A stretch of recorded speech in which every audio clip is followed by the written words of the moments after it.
Hello everyone, I'm Jess Streeter. Originally I'm from the UK, but have been lucky enough to live in many different countries over the years.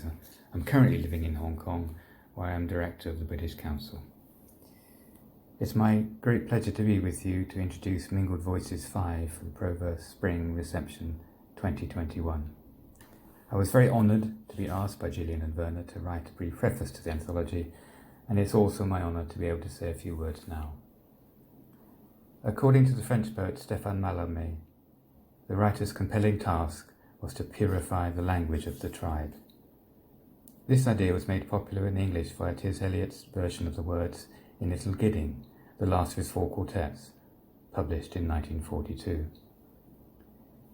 Since coming across the idea as a teenager via Eliot, I've been impressed by this notion. Indeed, poets do sometimes do things almost magical with language that somehow conjure up the image of a shaman in primitive society or an alchemist in early modern society. But I don't think that the image is sufficient or indeed altogether true for our age. A poet's relationship with language is necessarily complex, and I think it is not simply about purifying or polishing words for a particular group or tribe. I believe it is about harnessing the power of words we use every day for new purposes, for the transmission of ideas or images that remain mostly just out of sight, glimpsed out of the corner of the mind's eye until the poet brings it into clear focus with a heightened use of all the resources of the language.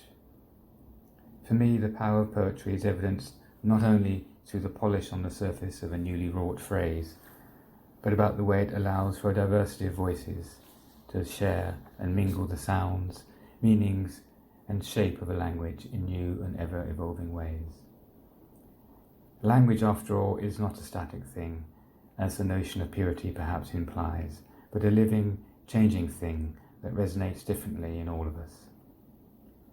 The task of the poet, then, is to find a way to channel language in order to create, however tentatively, a shared experience that has meaning for us all, even if that meaning may be different for each of us.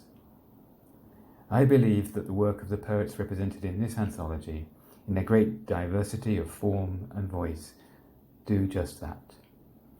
And indeed, I'd like to finish with words taken from the anthology, those of Carol Flake Chapman, from her poem Sequestered Sunday, and a wonderful image in which she describes the monarch butterflies, teaching us all the languages we need to talk to the earth and to hear each other.